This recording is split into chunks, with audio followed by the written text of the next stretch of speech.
কোরআনুল কারীমে 114 সূরা আছে, এর মধ্যে একটা সূরা হলো ইউসুফ আর একটা মরিয়ম, এরকম 114 সূরা।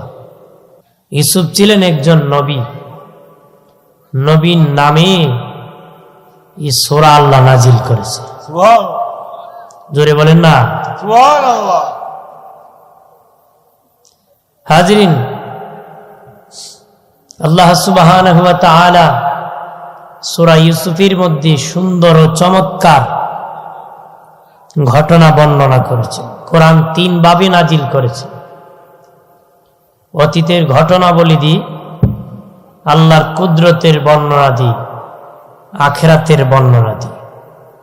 আখিরাতের বর্ণনা দি, আল্লাহর কুদরতের বর্ণনা দি, অতীতের ঘটনা বলি দি। এর মধ্যে সূরা ইউসুফের ঘটনা হলো অতীতের ঘটনা দিয়ে কোরআন নাজিল করেছে আল্লাহ। অতীতের ঘটনা দিয়ে কি, অতীতের ঘটনা দিয়ে আল্লাহ কি করেছেন? কোরআন নাজিল করেছেন। হাজিরিন, খেয়াল করেন, হযরত ইউসুফ আলাইহিস সালামের বাবার নাম হযরত ইয়াকুব আলাইহিস সালাম। নাম কি? ইয়াকুব আলাইহিস সালাম। ইয়াকুব আলাইহিস সালামের বাবার নাম ইসহাক আলাইহিস সালাম। ইসহাক আলাইহিস সালামের বাবার নাম ইব্রাহিম আলাইহিস সালাম। ইব্রাহিম আলাইহিস সালামের ছেলের নাম ইসহাক আলাইহিস সালাম। খেয়াল করেন, ইসহাক আলাইহিস সালামের ছেলের নাম ইয়াকুব আলাইহিস সালাম। ইয়াকুব আলাইহিস সালামের ছেলের নাম কি? ইউসুফ আলাইহিস সালাম। সুবহানাল্লাহ বলেন না। তাদেরকে বনি ইসরাইল বলা হয়। ইসহাক থেকে না এক নাম ইসরাইল ছিল, এখান থেকে বনি ইসরাইল, এখান থেকে কি বনি ইসরাইল। বনি ইসরাইলের 70,000 নবী এসেছে, এর মধ্যে হযরত ইউসুফ আলাইহিস সালাম হলেন একজন নবী। ইউসুফ আলাইহিস সালাম একজন। ইয়াকুব আলাইহিস সালামের প্রথম বিবির ঘরে 10 ছেলে ছিল। উনি পরে বিয়ে করেছেন, ওই বিবির ঘরে আর 2 জন ছেলে আগের বছর পরের বছর হওয়ার কারণে বিবি ছিল দুর্বল, ইন্তেকাল হয়ে গেল। তাহলে ছোট্ট 2 ইউসুফ আর বনিয়ামিন, তারা 2 ভাই, ছোট্ট, মা নাই। বলেন, ছোট্ট বাচ্চার দিকে বাবার নজর কম থাকে না বেশি থাকে? বেশি থাকে। বাবার একটু মায়াটা, আমার ছেলেটা ছোট। এই জন্য হযরত ইয়াকুব আলাইহিস সালাম তার দিকে বেশি নজর। আর নবী তো উনি জানেন ইউসুফ নবী হবে। সুবহানাল্লাহ বলেন না। আমার বানের বাবা দিনারে খেয়াল করেন ভালো করিয়া, হযরত ইয়াকুব নবী যখন ইউসুফের দিকে একটু নজর বেশি রাখেন, মায়া করেন, তার সব 10 ভাইয়ের সহ্য হলো না। তারা চক্রান্ত শুরু করে দিল, ইউসুফকে কিভাবে গুম করা যায়, হত্যা করা যায় বা গুম করা যায়। হযরত ইয়াকুব নবী বুঝতে পেরেছেন আমার সন্তান ইউসুফের দিকে তারা কুমতলবে তাকায়। এই জন্য তিনি বাবা খুব সতর্ক করে সন্তানকে রাখতেছেন। হযরত ইউসুফ নবী একদিন স্বপ্নে দেখলেন 11টা তারা আর চন্দ্র আর সূর্য ওনাকে সেজদা করেছে। বন্ধুরে আমার, ইউসুফ নবী দেখে বলে, আব্বা আমি স্বপ্নে দেখেছি 11 তারার চন্দ্র সূর্য আমাকে সেজদা করেছে। ইয়াকুব নবী বুঝতে পেরেছে যে এটা আমার সন্তান নবী হবে। বললেন, বাবা ইউসুফ, স্বপ্নের খবর তোমার ভাইদেরকে বলেও না, কারণ তারাও নবীর সন্তান। স্বপ্ন বললে তারা বুঝতেই পারবে তুমি যে নবী হবে, ষড়যন্ত্র আরো বাড়ায় দিবে রে। গোপন করো। 11 তারকা মানে 11 ভাই, চন্দ্র আর সূর্য হলো বাবা আর মা। তার দেন 1 ভাই আর 10 ভাই, সব ভাই 11 ভাই। চন্দ্র সূর্য হলো কি তার মা। বন্ধুরে আমার, তারপরে 2 ভাইয়ের সহ্য হয় না, ডাক দেয়া বলে, বাবা আমরা আজকে ঘোরাতে যাব, আমার ভাই ইউসুফকে আমাদের সাথে দিয়ে দেন। ইয়াকুব নবী বলেন, না, দেওয়া যাবে না। যাই হোক, যে কোনো ভাবে কৌশল করে তারা হযরত ইউসুফ নবীকে তাদের সফর সঙ্গী বানালো। কি বানাইছে? সফর সঙ্গী বানাইছে। গিয়ে চক্রান্ত করলো কি করা যায়, কেমনে মারা যায়। এরা করলো কুয়াত ফেলে যে শেষ পর্যন্ত সিদ্ধান্ত করলো কি হত্যা করতে। ডাইরেক্ট বড় ভাই যে উদা ছিল তার একটু বড় ভাই হিসেবে একটু মায়া, একটু দরদ থাকে, একটু বেশি বড় যার একটু বেশি মায়া থাকে। বড়টা বলতেছে ডাইরেক্ট হত্যা করে লাভ নাই, কুয়ায় ফেলাই তো। কোথায় ফেলাইতো? কুয়ায়। কুয়ায় ফেলাই কিতা করবো? বাবার কাছে কেমনে জবাব দিব? কি বলবো জানো নি? একটা ছাগলের বাচ্চা জবাই করে রক্ত লাগাইয়া কাপড়ের মধ্যে বাপকে বলবো, বাবা ইউসুফ রে নিয়ে আমরা গেছিলাম জঙ্গলে, বসে আছি, আমরা ছিলাম খেলাধুলা, ছোট্ট খেলতে পারে নাই, বাঘে ধরে ফেলিছে। নাউজুবিল্লাহ বলেন, আরো জোরে বলে। বন্ধুরে আমার খেয়াল করেন ভালো করে, হযরত ইউসুফ নবীকে বাবা দ্বীপ ওই রশি দিয়া বাঁধিয়া উলঙ্গ করিয়া কুয়ার মধ্যে ফেলে দিবে। উলঙ্গ কেন করবে জানোনি? জামাত ইয়াকুব নবীকে দেখাতে হবে তাদের বাবাকে, এই জন্য উলঙ্গ করিয়া রশি দিয়া কুয়ার মধ্যে বাবা ঝুলাই দিয়েছে। নিচে যখন চলে গেছে রশি কেটে দিছে, ইউসুফ নবী কুয়ার নিচে পড়ে যাচ্ছে। আল্লাহ বলেন, জিবরাইল আমার ইউসুফ কুয়ায় পড়ে যাচ্ছে, যা তাড়াতাড়ি করে কুয়ায় পানি নিক্ষেপের আগে আমার ইউসুফকে তোমার কোলে উঠাও। ও মা কুম আইনা মা কুনতুম, আমি যেখানে আল্লাহ আছে, কি জোরে বলে, আমি যেখানে আল্লাহ আছে সব জায়গায় আমার আল্লাহ আছে। আল্লাহ দেখতেছে আমার ইউসুফকে ফেলে দিচ্ছে। আল্লাহকে জিবরিল যা তাড়াতাড়ি আমার ইউসুফ কুয়ায় পড়ার আগে কোলে নিতে হবে। জিবরিল বলছে 3 সময় খুব দৌড়ে আসতে হয়েছে, সময় কম। এর মধ্যে ইউসুফ আলাইহিস সালামের ভাইরা যখন ইউসুফকে খোয়া ফেলেছিল তখন সময় খুব কম ছিল, আমি দ্রুত আসিয়া ইউসুফকে আমার কোলে উঠেছি।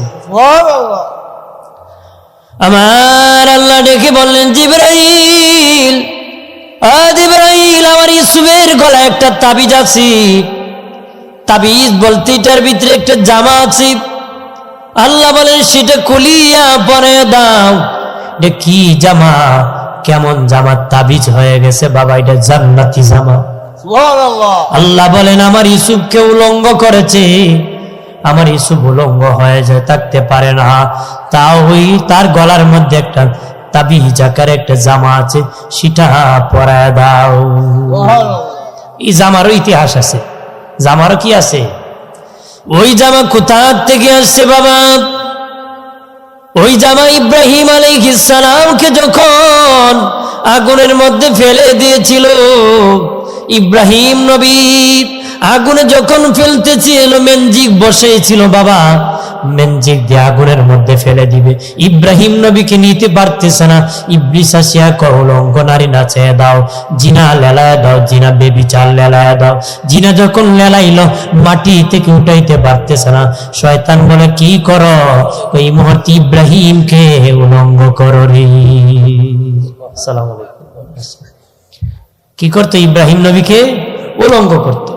তো কেউ অফার দিছে বেঈমান যে ইব্রাহিমকে যে উলঙ্গ করবে তাকে এই টাকা পরিমাণ উপহার করা হবে। আজর ঠাকুর লালন পালনকারী পিতা ডাক দেয়া বলে, ও বাদশাহ, আমার ছেলে আমি নিজ হাতে ধরিয়া আপনার হাতে নিয়েছি, আর এখন জামা খোলার জন্য বুঝি অন্য লোকে টাকা নিবে? এটা তো হতে পারে না, আমি নিজেই টাকা নিয়ে যাব।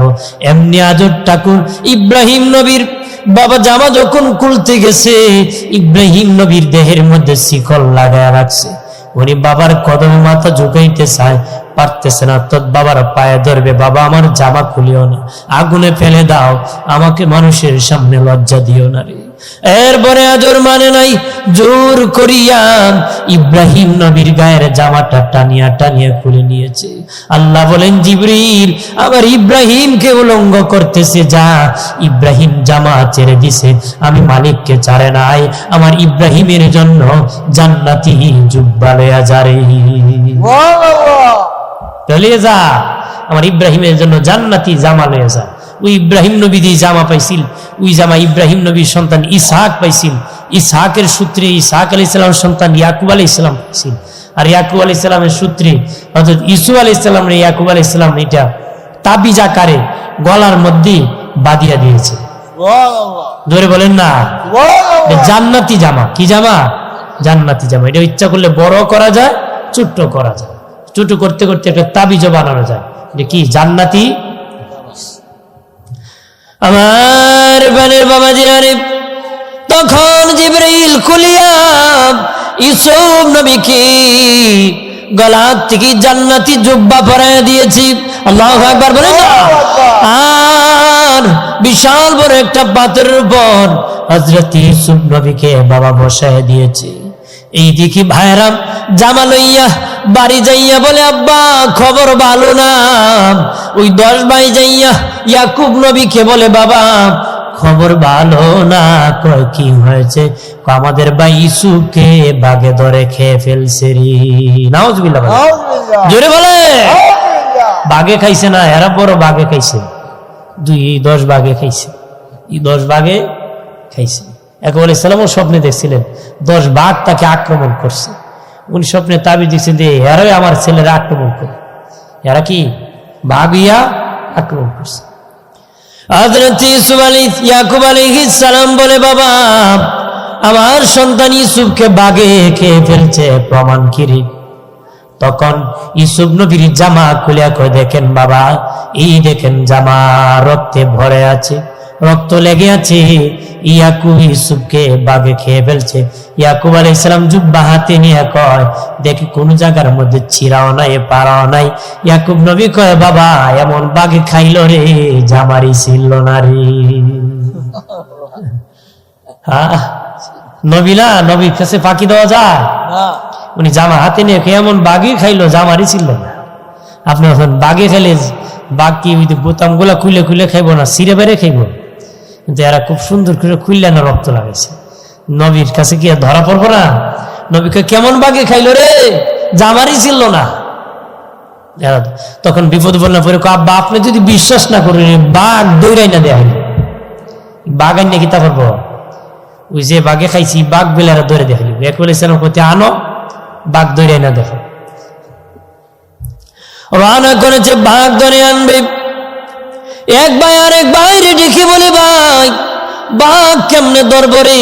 কয় বাঘ তো ধরা যাবে না, চল সারাদিন জঙ্গলে ঘুরাইয়া বাড়ি যাইয়া বাবারে কমো, বাবা যে বাঘে ইউসুফ রে খাইছিলি, বাঘ আমরা রে ভিক্ষা এক পাহাড় থেকে এক পাহাড়ে চলে গেছে, ধরতে পারে নাই। এক পাহাড় থেকে আরেক পাহাড় গেছে, ধরতে পারি নাই। হেরা যখন জঙ্গল ঢুকছে, গিয়ে দেখে এক বাঘ কাইপা ফুরি যাবে, খাপতে খাপতে ফুরি যাবে। দর তাড়াতাড়ি ওইটার দর্শে যাতে দিয়া দরিয়া নিয়ে ইয়াকুব নবীর সামনে দিছে। কার সামনে দিছে? ইয়াকুব আলাইহিস সালাম ডেকে বলে, বাঘ এ বাঘ, তোর কাছে জানতে চাই, আমার ইউসুফ রে কি তুমি সত্যই খাইছো নাকি? আমার ইউসুফ তো তোমাদের কোনো ক্ষতি করে নাই রে, আমি ইয়াকুব তো তোমাদেরকে ক্ষতি করি নাই, আমার কেন রে তোমরা এত বড় ক্ষতি করলা রে? ওরে বাঘরা, তোমরা কেন রে আমার এত বড় ক্ষতি করলাম? বলো রে, সত্যই নি তোমরা আমার ইউসুফ রে খাইছো? ওই সময় বাঘের চোখে পানি পড়া আরো বেড়ে গেল। বাঘ বলে, মালিক আল্লাহ, তোমার নবী ইয়াকুবের সাথে কথা বলার ক্ষমতা দান করে দাও। আর জোরে বলেন না, আমার আল্লাহ সুবহানাহু ওয়া তাআলা বাঘের জবান খুলে দিয়েছেন। ভাগ ডেকে বলে, ওগো ইয়াকুব নবী, আল্লাহর কসম খেয়ে বলি, আপনার ইউসুফ রে খাইব দূরের কথা, কিয়ামত পর্যন্ত কোন নবী রাসূল করে পশম মোবারক খাওয়া পর্যন্ত আল্লাহ আমাদের হারাম করে দিছে। আপনার সন্তান ইউসুফ রে খাইব দূরের কথা, কোন নবী রাসূলের পশম মোবারক খাওয়া পর্যন্ত আমাদের জন্য আল্লাহ হারাম করে দিয়েছে। আল্লাহু আকবার বলেন। ইয়াকুব নবী বুঝতে পারলেন তার ছেলের চক্রান্ত। ডাক দেয়া বলেন, ও বাঘ, তোমরা তো অনেক সবল রে, কিভাবে রে বাঘ তোরে আমার ছেলেরা ধরতে পারলো? বাঘ ডাক দেয়া বলে, ইয়াকুব নবী, আমার একটা সন্তান বাচ্চা হারিয়ে গিয়েছে, ওই আমার হারানো বাচ্চার জন্য আমি কাঁদতে কাঁদতে বেহুশ হয়ে গেছি, ওই পাকে আপনারা ছেলেরা আমাকে ধরে ফেলছে। ইয়াকুব নবী কয়, বাঘ রে, তোর আর আমার বুঝি একরকম কপাল হয়ে গেল রে, তোরও বাচ্চা হারে দিশে হারা হয়ে গেছে, আমারও বাচ্চা হারিয়ে আমিও দিশে হারা হয়ে গেছি। প্রাণের বাবা জিরানি খেয়াল করেন ভালো করিয়া, ইয়াকুব নবী বুঝতে পেরেছেন উনার ছেলেদের চক্রান্ত, এটা ছেলেদের চক্রান্ত করেছে। বাবাজি দুস্থ বুজুর্গ ঘরারে খেয়াল করো, একটা বাবাজি মিশরে একটা বাণিজ্য কাফেলা এই জায়গা দিয়ে যাচ্ছে, এই এলাকা দিয়ে। তখন তারা পানির দরকার ছিল, পানি উঠাবে। এখন যেমন তেলের খনির যেমন দাম, ওই সময় পানির কুয়ারের চেয়ে বেশি দাম ছিল রে। একটা পানির কুয়ার মূল্য ছিল, আপনারাই বলেন যখন টিউবওয়েল ছিল না মুরব্বী বাবাজিরা, তখন একটা কুয়ার মূল্য অনেক কিছু ছিল। পানির মূল্য, এটা পুকুরের একটা কুয়ার পানির মূল্য অনেক, মানুষ খুব হেফাজত করে রাখত। এখন না মানুষ দিদা দিদি করে নিজের পুকুরে প্রস্তাব ছেড়ে দেয়, গরুর নাফাকি ছেড়ে দেয়, প্রস্তাব বাথরুম ছেড়ে দেয়। আমার উন্নয়ন হয়েছে, ওই তুই টাইস লাগছে, ডাইস লাগছে, আরো কত পজিশ হয়েছে, আর পুকুর লাগেনি, এই জন্য দিছে 12টা বাজে, পুকুরে 13টা হয়ে গেছে। না উজু করার ব্যবস্থা আছে, না গোসল করার মতো আছে, না পাকি হয়ে গেছে। আমার বানের বাবাজি খেয়াল করো ভালো করিয়া, তারা বলল কুয়ার মধ্যে পানির জন্য ডোল চারতে হবে, পাত্র চারতে হবে, রশি লাগাইয়া মালিক বাবা কুয়ার মধ্যে ছেড়েছি। আমার আল্লাহ বলেন, ইউসুফ এই পাত্র কুয়ায় আসতে দেরি, তুমি বসতে দেরি করবা না। জিব্রিল নিজে ইউসুফ নবীর কুয়ার মধ্যে বাবা এই ডোলের মধ্যে বসায় দিছে। যে পাত্র চারছিল পানির মধ্যে, কুয়ার মধ্যে, এটার মধ্যে ইউসুফ আলাইহিস সালামের উঠে বসাই দিছে। অঞ্জন টানতেছে, দেখে অনেক ওজন লাগতেছে, ও জীবনে অনেক পানি উঠাইছি, এত ওজন তো লাগে না, আজকে কি বেতালা ওজন। টানিয়া উঠে দেখে চন্দ্রের চেয়ে সুন্দর একজন সন্তান বসে আছে। মালি ডাকতেছে, আমার সবর সঙ্গীরা দেখো রে আসিয়া, দেখো চন্দ্র সূর্যের চেয়ে একটা সুন্দর সন্তান বসে আছে, সন্তান বসে আছে। তারা দেখে ইউসুফ নবী নূরের চেহারা আসমানের আলো পর্যন্ত ঝিলিক মারতেছে, ঝিলিক মারতেছে, নূরের চেহারাতে আলোকিত হয়ে গেছে। যখন উঠাইছে তখন বড় ভাই ইহুদা কয়, সর্বনাশ, উঠাইলিছে রে। কি হইছে? মনে হয় ইউসুফ রে কুয়াতে উঠেছে, এত নিচু কুয়া কেমনে উঠাবে? না না বিশ্বাস করি, কয়েকটা ঝলক দেখছি ইউসুফের চেহারার থেকে বাড়িতে বাড়ি খাইছে। তারা গিয়ে বাণিজ্যিক কাফেলা হযরত ইউসুফ আলাইহিস সালামের কুয়ার থেকে উদ্ধার করে ফেলছে। জোরে বলেন না। তারা বলল, আরে তোমরা কারা রে? ইয়াকুব নবীর 10 ছেলে যাইয়া বলল, তোমরা কারা?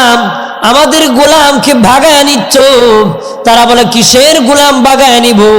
আমরা কুয়ার মধ্যে ডুল ফেলেছি, সেখানের মধ্যে বাচ্চা উঠেছে, আমরা গোলাম ভাগামু কেমনে? তারা কই, এটা আমাদের গোলাম, এটা আমাদের গোলাম, যাই তো তোমরা নিতেছো নিয়ে যাও, তবে আমাদের কাছ থেকে টাকা দিয়ে নিতে হবে, আমরা তাকে বিক্রি করবো রে। নাউজুবিল্লাহ বলেন, জোরে বলে। এরা বাইরে এখন বিক্রি করবো। তারা কইল, আমরা তো ব্যবসা করে আছি, টাকা কম, পয়সা সামান্য, খুব কম মূল্যে ইউসুফ আলাইহিস সালামকে বিক্রি করে দিল।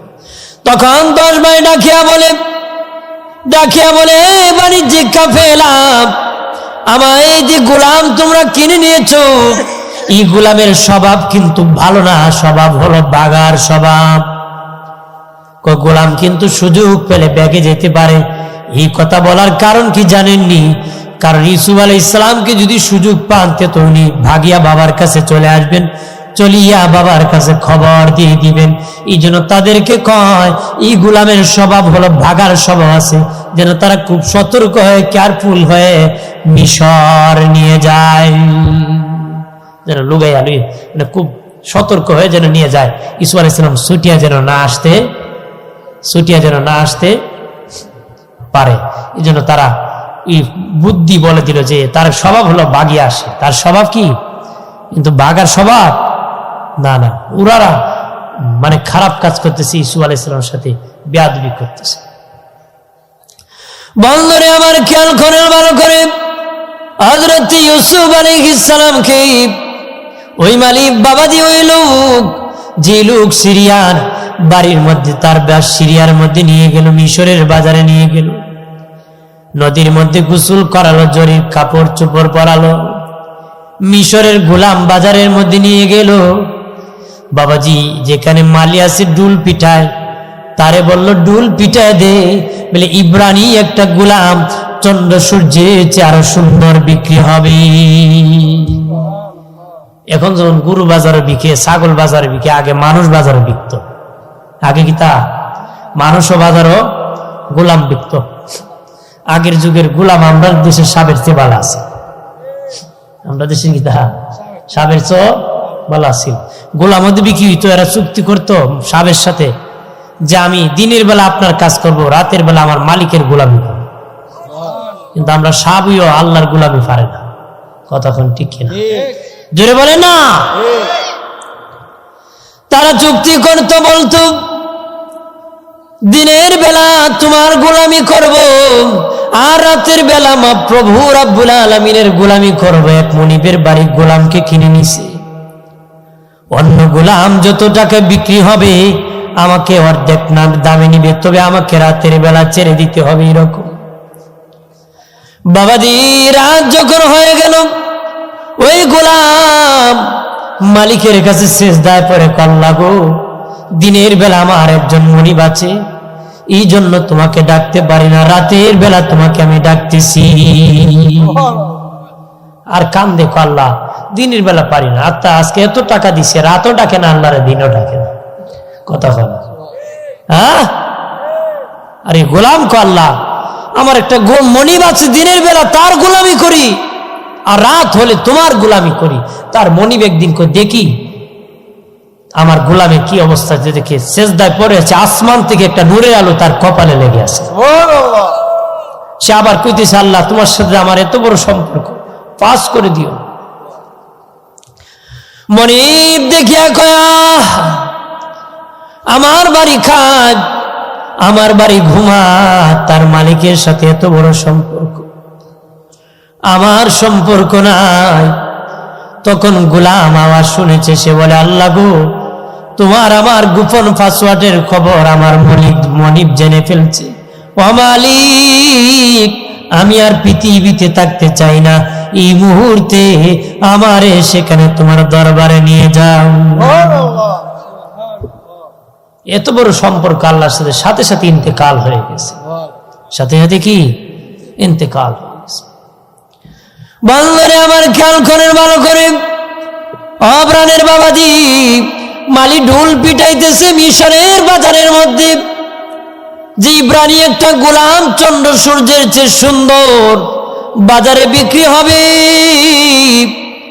যা আনতে অনেক পয়সা লাগবে, অনেক কিছু লাগবে, বুঝিয়া বড় লোক যারা তাদেরকে যেতে হবে। ওই মালি ঢোল পিটাইতেছে, ঢোল পিটানি এখানে রাখলাম, ঢোল পিটানি খেয়াল করুন, মানে ফিটাইতেছে মালি ঢোল, এখানে রাখলাম, আবার এখানে আইব। বাবাজি আরেকজন ছিল অন্য দেশের এক ব্যক্তি, জমিদার ছিল, বড় ব্যবসায়িক ছিল, তার একজন মেয়ে ছিল, নাম ছিল জুলাইখা। নাম ছিল কি? জুলাইখা। নাম ছিল কি? জুলাইখা। জুলাইখা যখন সাবালক হলো, তখন প্রথম রাত্রে স্বপ্নে দেখলো, স্বপ্নেতে বলতেছে হযরত ইউসুফ আলাইহিস সালামকে কি স্বপ্নে দেখছে, দ্বিতীয় দিন দেখছে, তৃতীয় দিন দেখছে। তখন বলতেছে বন্ধু তোমার পরিচয় কি? ডেকে বলে বন্ধু তোমার পরিচয় কোথায়, তুমি একটু বলে দাও, তোমার পরিচয় খুঁজে আমি সেখানে যাব। আওয়াজ আসলো মিশরে, আজিজে মিসরির দরবারে আসো, আজিজে মিশরের দরবারে আসলে আমাকে পাইবারি। আজিজে মিশরের দরবারে গেলে আমাকে পাবা।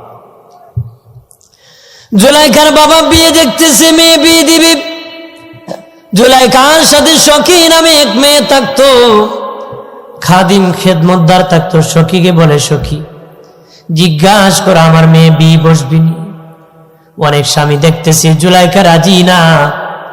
সখীকে ডাক দেখো, সখী আমার বাবারে বলো মিশরের বাদশা আজি যে মিশরি ছাড়া আর কারো কাছে বিয়ে বসবো না রে। জুলাইখা ডেকে বলে, বাবা আমি যদি বিয়ে বসতে হয় মিশরের বাদশা আজিরে মিশরের কাছে বসতে হবে, আর কারো কাছে বসবো না, আমার জীবন বাঁচানো দায় আছে। জুলাইখার বাবা মিশর চলে গেলেন, যাইয়া আজিজি মিশরের সাথে কথা বললেন। কথাবার্তার বিনিময় আজিজি মিশর বলে, ঠিক আছে আমি আপনার মেয়ে বিয়ে করতে রাজি, তবে আপনার দেশে বর্ষায় যা আমি যাইতে রাজি না। আপনার মেয়ে কন্যা সাজাইয়া আমার দেশে আনিয়া বিয়ে দিতে হবে। এবার বর্ষ জামাই সাজিয়া জুলাইখার দেশে যাইত না, জুলাইখারে কন্যা সাজাইয়া মিশরে আইনা বিয়ে দিতে। আজ এই যে মিশর ডেকে বলে, আমাকে বিয়ে দিতে গেলে তোমার মেয়ে সাজাইয়া আমার বাড়ি আনতে হবে, আমার দেশে আনতে হবে। জুলাইখার বাবা বলে, না না এটা তো হতে পারে না, আমার মেয়েকে কন্যা সাজাইয়া আপনার দেশে আনার পরে যদি আপনার পছন্দ না হয় তখন তো আমার মেয়েকে আবার ফিরাই নিতে হবে আমার দেশে, আমার বড় ইজ্জত হানি হবে, শরম লাগবে। এই মেয়ে আমি আর বিয়ে দিতে পারবো না। যে বিয়ে বসার জন্য গিয়েছিল ওই আজিজি মিশর বিয়ে করে নাই, এটা হতে পারে না। জুলাইখার বাবা সেখান থেকে চলে গেলেন বাড়ি। বাড়ি যাইয়া মন বেজার, বাবা জুলাইখার সখীরে ডাক দিয়া কই, সখী আমার বাবারে জিজ্ঞাসা করো আজিজি মিশর কি বলেছে, জিজ্ঞাসা করা আজিজি মিশর কি বলেছে। আজিজি মিশর বলেছে, ডাক দেয়া কয় আজিজি মিশর বলেছে বিয়ে করতে রাজি ঠিক, কিন্তু সে বর্ষায় যা আমার দেশে আসতে রাজি না। আমার মেয়ে নাকি কন্যা সাজাইয়া তার শেষ দেশে পাঠাইতে আমি রাজি হতে পারি না। বাবাজি সখী যাইয়া জুলাইখাকে ডেকে বলি, ও জুলাইখা আজিজি মিশর তোমার দেশে বর্ষাতে আসবে না, তোমাকে কন্যা সাজায় যেতে হবে। আমি রাজি, আমার বাবা যদি রাজি না আমি রাজি, কারণ তারে ছাড়া আমার জীবন বাঁচবে না রে। আশিকার মাসুক প্রেমের রুহুর মতো ব্যাখ্যা লেখছে তাফসিরি কিতাবে, রুহু ছাড়া তেমন বাঁচে না মানুষ, আশিকার মাসুক ছাড়া একজন আরেকজনের ছাড়া একজন বাঁচতে পারে না। প্রেমের ভালো এক বন্ধ, আল্লাহু আকবার বলেন, এটা এক সমুদ্রের নাম। মারহাবা বলেন না, ভালোবাসা এটা একটা সমুদ্রের। আমার প্রাণের বাবাজিরা রে, ও দোস্ত বুজুর্গরা, জুলাইখার বাবা ডেকে বলে, ঠিক আছে তুমি চলে যাও, আমি যেতে পারবো না মা, আমি অনুমতি দিয়ে দিলাম তুমি চলে যাও। সখীরে লইয়া জুলাইখা নতুন জামা কাপড় পরিয়া মিশর রানা করলো। আজিজি মিশরের বাসভবনের সামনে যখন গেল, আজিজি মিশর তার সিংহাসন থেকে উঠিয়া, আগে যে অনীহা কিছু ছিল জুলাইখার চেহারা দেখে আর পাগল হয়ে গেল রে। মানে আগে দেখলো নিমরাজি নিমরাজি ছিল, এখন তার চেহারা দেখে জুলাইখা ওই সময় বিশ্ব সুন্দরী ছিল। মারহাবা বলে না, আমরা ওখানে যে বিশ্ব সুন্দরী এরকম না, এখন তো যে যত কাপড় খুলতে পারে তত বড় বিশ্ব সুন্দরী, এইরকম না বিশ্ব সুন্দরী। আমার বাড়ির বাবাজিরা রে, অদুস্থ বুজুর্গরা, আর কত সুন্দর নারীরা ঘরে বসে আছে, পৃথিবীর মানুষ খবর জানে না।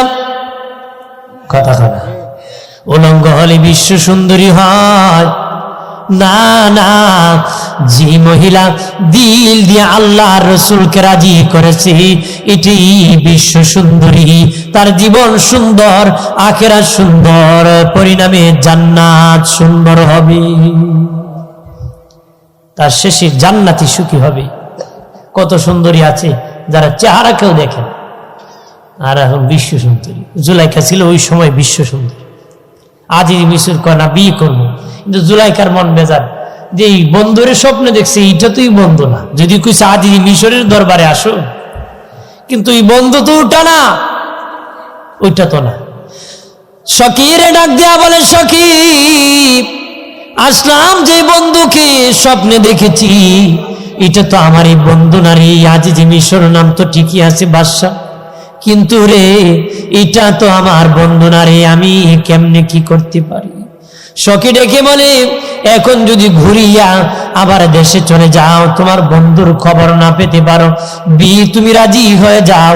রাজি হইয়া তার দরবারে তাকিয়া তোমার বন্ধুরে খুঁজিয়া বাহির করবারে। তার দরবারে তাকিয়া তোমার বন্ধুরে খুঁজে খুঁজে বার কর। আজি জুলাইকে কইল, আমি রাজি। বিয়ে হয়ে গেল, খুব ডাক ঢোল পিটাইয়া আনন্দময় বিয়ে হয়েছে। কি হয়েছে? বিয়ে যখন হয়ে গেল রে বাবাজি, বাসর করে যখন জুলাইখা আজিজে মিশর ঢুকে গেল, আবার আল্লাহ সাথে সাথে আজিজে মিশরের যৌবন শক্তি উঠায় নিছে, সাথে সাথে তার যৌবন ক্ষমতা নিয়েছে। বাবাজি বিবি রাখার মতন যোগ্যতা তার দূর করে দিয়েছে। তখন আজিজে মিশর দেখে ক্ষমতা নাই, জুলাইখা মুস্কি মুস্কি হাসে আর মনে কয়, তোমার তো আমি স্বামী হিসেবে মানতে আগেই রাজি না, আমি তো আমার বন্ধুর জন্য আসছি, তোমার জন্য আসি নাই। এরকম স্বামী হইলি আমার চলে। আল্লাহু আকবার। আমার এরকম হইলি চলে, কারণ আমি তো তোমার জন্য আসি নাই, আমি আমার বন্ধুর জন্য আসছি। আরে প্রাণের বাবাজিরা রে, দুস্থ বুজুর্গরা খেয়াল করেন ভালো করিয়া, এইভাবে চলতেছি। বাবাজি আজিজে মিশর জুলাইখাকে বড় মায়া করে, মহব্বত করে, আর বাবা যা খুশি তাই দিতেছে। যেই সময় ঘোরানোর কথা ঘোরাইতেছে। আর বাবাজি জুলাইখা সখীকে নিয়া প্রতিদিন একটা রাউন্ড দেয়, নগরে নগরে শহরে শহরে ঘোরাঘুরি করে। হঠাৎ করে একদিন শুনে এক মালি ডুল পিটাইতেছে। ওই যে বলছিলাম ডুল পিটানি রাখি, ওই ডুল পিটাইতেছে মালি। কই ইব্রানি একটা গোলাম বিক্রি হবে, চন্দ্র সূর্যের চেয়ে আরো সুন্দর, চন্দ্র সূর্যের চেয়েও সুন্দর ইব্রানি গোলাম। ওই যে ঢুল পিটাইতেছে আর জুলাইখা দেখতেছে। জুলাইখা দেখে কয়, এই শুনে যা, কি করে ইব্রানি গোলাম বিক্রি হবে চন্দ্র সূর্য যে? তখন ওই মালি বলতেছে, আপনারই দরকার, আপনি ফার্স্ট লেডিস, কারণ আপনার কাছে সম্পদ আছে, ওই ছেলে কেনার মতন ক্ষমতা আপনার আছে। সকিরে কইতেছে, চল বাজারে যাবো মিশরে। আর বাজারের মধ্যে ইউসুফ নবীর কেনার জন্য মানুষ, জমিদার, টাকাওয়ালা, বড় বড় লোকরা চতুর্দিকে ঘেরাও করেছে। বাবা বাজারে জাম লেগে গেছে, কে কিনে নিবি ইউসুফকে? বাবা বাড়াবাড়ি করে দাম চলতেছে, একজনের চেয়ে আরেকজন বেশি বলতেছে। জুলাইখা টাস টাস দিতে দিতে বাবাজি সরাইতে সরাইতে, জাম সারাইতে সারাইতে সামনে যায় দেখে, যেই বন্ধুরে 3 দিন স্বপ্নে দেখছিল, ওই বন্ধু মিশরের বাজারে গোলাম হিসাবে হাজির হয়েছে। জুলাইখা দিকে বেউস হয়ে পড়ে গেছে। বেউস হয়ে কি, অনেক সময় বেশি সুখের খবর পাইলে মানুষ বেউস হয়ে যাবে, বেশি দুঃখের খবর পাইলে মানুষ। এই জন্য আল্লাহ কোরআনে বেশি সুখ একসাথে কইছে না, বেশি দুঃখ একসাথে কইছে। যেমন সূরা জান্নাত নামক কোন সূরা নাজিল করছে না, সূরা জাহান্নাম নামক কোন সূরা নাজিল করছে না। কারণ বেশি সুখ মানুষ সইতে পারে না, বেশি দুঃখ মানুষ সইতে পারে না। একসাথে জান্নাত নামক সূরা নাজিল করলে একসাথে মানুষ শুনলে বেউস হয়ে পড়ে যাবে, একসাথে জাহান্নামের ভয়ের আলোচনা করলে মানুষ শুনে আরো কাতর হয়ে মরে যাবে। এই জন্য যত জায়গায় আল্লাহ আগে ভয় দেখাইছে, পরে আশা দিছে, যত জায়গায় আগে জান্নাতের কথা কইছে, পরে জাহান্নামের কথা কইছে, আগে জাহান্নামের কথা কইছে, পরে জান্নাতের কথা কইছে, আগে আশার কথা কইছে, পরে ভয়ের কথা কইছে, আগে ভয়ের কথা কইছে, পরে আশার কথা কইছে। আল্লাহু আকবার বলেন না? বেশি সুখ সইতে পারে মানুষ? এক বেটা বাড়ি বিক্রি করে ছেলেরে পাঠাইছে লন্ডন, আর ছেলে একসাথে মনে করেন 10 লাখ টাকা পাঠাইছে। বেটা কাছে নিয়ে কইছে, আপনার ছেলে 10 লাখ, দেখে 10 লাখ গেছি। হ্যাঁ, এটা হলো বেশি সুখে গেছে। বেশি সুখে কি? আবার শুনছে বাড়ি বিক্রি করে ছেলে পাঠাইছে, ছেলে সেখানে মরে গেছে, সম্পদে গেল, ছেলে গেল, সব শেষ। অতি সুখ সইতে পারে না মানুষ, অতি দুঃখ সইতে পারে না। কথা কনা কথা সত্য না? বন্ধুরে আমার খেয়াল করেন ভালো করে, ইউসুফ নবীকে দেখিয়া জুলাইখা বেহুশ হয়ে জমিনে পড়ে গেল। আবার হুঁশ আসলো। বাবাজি দাম চলতেছে, কত টাকা দিবে, কত টাকা। জুলাইখা বাড়াবাড়ি শুরু করছে, কত দিব, কত দিব। শেষ মুহূর্তে একটা মূল্য হয়েছিল বাবাজি, ইউসুফ নবী এক পাল্লা হীরা মণি মুক্তার এক পাল্লায়, ইউসুফ এক পাল্লায়, জুলাইখা আমি ডাবল দিব। সর্বোচ্চ যে মূল্য হবে এটার কি ডাবল দেব, ডাবল দিয়ে কিনে নিছে। আর মানুষ বলে, ও প্রধানমন্ত্রীর বিবি, এত কষ্ট করে বাদশার তহবিল খালি না করে এইভাবে কেন কিনলা এত টাকা দি? জুলাইখা আমি জানি রে কেন কিনেছি। তখন বাবা আজিজে মিশর ডেকে বলে, বিবি আমার ধনের ভান্ডার খালি করে তুমি কেন এই বাচ্চা কিনলা?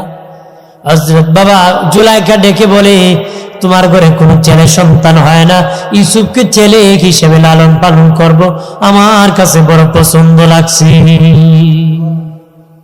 আপনার কোন ছেলে হিসেবে পালবো না বন্ধু হিসাবে? স্বামীর একটা বুঝ দিছে, মনে তো বন্ধু হিসেবে পালবো। বাবাজি লালন পালন করতেছে। মিশর আজিজি মিশরের সামনে সন্তান হিসেবে আচরণ করে। বাবা আজিজি মিশর যখন চলে যায়, বাবা জুলাইখা গুতাগুতি করে, বন্ধুর মতন আচরণ করে, কেজাকিজি করে। আর যখন আজিজি মিশরের সামনে আসে, সন্তান হিসেবে লালন পালন করে। হযরত ইউসুফ নবী যখন বড় হয়ে গেলেন, জুলাইখা আরো পাগল পারা হয়ে গেল, কিভাবে ইউসুফের সাথে সম্পর্ক ঘনানো যায়। বন্ধুরে আমার, কোনোভাবে যখন প্রস্তাব দিয়ে পারে না, বাবাজি ইউসুফ নবী ডেকে বলে, জুলাইখা রে, আমার বংশে পুরুষের মধ্যে কেউ জিনা কর নাই, আমি ইউসুফ জীবনে কোনদিন জিনা করতে পারি না রে। আল্লাহু আকবার। ইউসুফের বংশের মধ্যে কেউ জিনা কর নাই, এটা নবীর বংশ। আল্লাহু আকবার না। ডাক দিয়া বলে, আমার বংশের কেউ জিনা কর নাই রে। জুলাইখা আমার বংশের কেউ এমন সম্পর্ক করে না রে। তুমি যে চেষ্টা করতেছো আমি বুঝতেছি তুমি পারবা না। বাবাজি জুলাইখার চেষ্টা চালালো, অনেক দরজা লাগালো, দরজা লাগাইয়া দরজা এক দরজা দু দরজা অনেক দরজা লাগাইয়া একটা কামরা বানালো। ওই কামরার মধ্যে উলঙ্গ ছবি লটকাই দিল, উপরে নিচে সব দিকে উলঙ্গ ছবি। জুলাইখা লটকাইয়া ইউসুফ নবীকে বাবা ওই কামরার মধ্যে যখন নিয়ে গেছি, ইউসুফ নবী ডানে তাকায় দেখে উলঙ্গ ছবি, বামে তাকায় দেখে উলঙ্গ ছবি, সামনে তাকাইতেছে দেখে উলঙ্গ ছবি, পিছনে তাকাইতেছে দেখে উলঙ্গ ছবি। কোন দেখি চক্কর রাখার মতন না, এমনি ইউসুফ নবী জুলাইখার চেহারার দিকে তাকাইতেছি। জুলাইখা আমি সেই ব্যবস্থা করছি কেন জানোনি? এতদিন ধরে তোমাকে আদর করে লালন পালন করি, কোনোদিন মাথা সোজা করে আমার চেহারার দিকে তুমি তাকাও নাই। আমার বড় দুঃখ, আমার বড় যন্ত্রণা, এই যন্ত্রণার কারণে আমি আজকে ব্যবস্থা করেছি যেন তুমি আমার চেহারার দিকে তাকাও রে। জুলাইখা যখন রাজি করতে পারে না বাবা, তখন সামনের দিকে এগিয়ে গেল, ইউসুফ নবীকে ধরে ফেলবি, জোর প্রয়োগ ভাবে ধরে ফেলবি। ইউসুফ নবী বলল, জুলাইখা তোমার কামরার মধ্যে দেখা যায় কি জানি ঢাকা আছে, ওইটা আমার খোদারে ডাইকা রাখছি। তোমার খোদা দেখে নাকি? না দেখে না, তবে এমন ভাবে দাঁড়িয়ে আছে মনে হয় দেখে। কে দাঁড়িয়ে আছে ঠিক, কিন্তু দেখে না, কিন্তু এমন ভাবে তাকে আছে মানে দুইটা চোখ বানাই দিচ্ছে কি মনে হয় দেখে, কিন্তু কয় না আমার খোদা দেখে না। কোথায় ঢাইকা লাভ কি?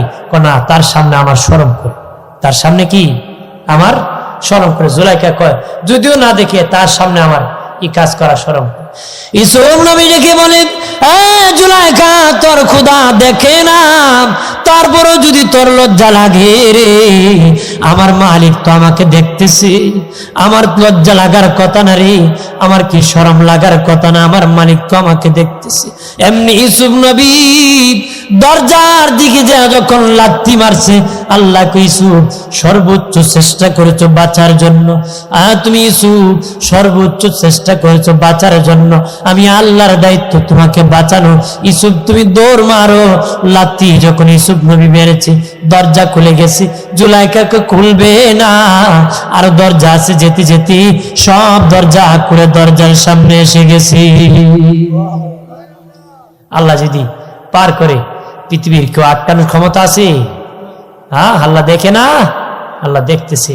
আল্লাহ কয়, তুমি চেষ্টা করেছো, আমার দায়িত্ব পার করে দাও, তুমি দাও সামনে। দৌড় দিয়েছে, সব দরজা খুলে গেছে। জুলাইখা পিছনে ধরতেছে। ইউসুফ আলাইহিস সালাম তো ছোট, পাওয়ার মানে হাং ছোট ছোট হয়, জুলাইখার হাং বড় হয়। একবার চাই আস্তে আস্তে পিছনে কাপড়ে ধরে ফেলছে। পিছনে কি কাপড়ে ধরে ফেলছে, পিছনে কাপড় একটু চিরে গেছে। আর যখন দৌড়তে দৌড়তে দরজার সামনে গিয়ে পড়ছে, আজিজি মিশর সামনে খাড়া। আজিজি মিশর কি সামনে খাড়া। আজিজি মিশর ডেকে বলে, জুলাইখা এ খবর কি? এই অবস্থা কেন গো জুলাইখা, এই অবস্থা কেন? বাবাজি ইউসুফ নবীও বড় হেরান, জুলাইখা বড় হেরান। জুলাইখা দিশে হারা হইয়া কয়, এ বাদশা, এই ছেলে বড় খারাপ, আমার সাথে খারাপ কাজ করতে চাই।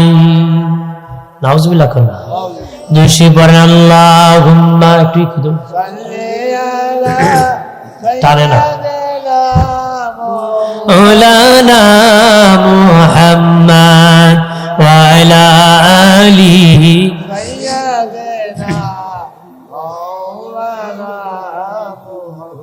কত মানুষ আইল গেল, কেউ তো ববে রইল না, আসল বাড়ি কবরেতে একবার মন রে ভাবলে না। আল্লাহুম্মা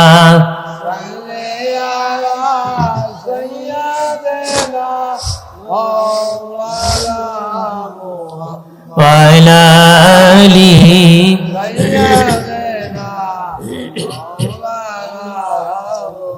আমার বানের বাবাদের, আরে জুলাইখা বলে, বাদশা ছেলেটা বড় খারাপ, আমার সাথে জিনা করতে চায়। আজিজের মিশর দিশেহারা হয়ে গেছে। ছেলে হিসাবে লালন পালন করতেছো, আর ছেলে এরকম খারাপ কাজ করবে, এটা কারণ কি?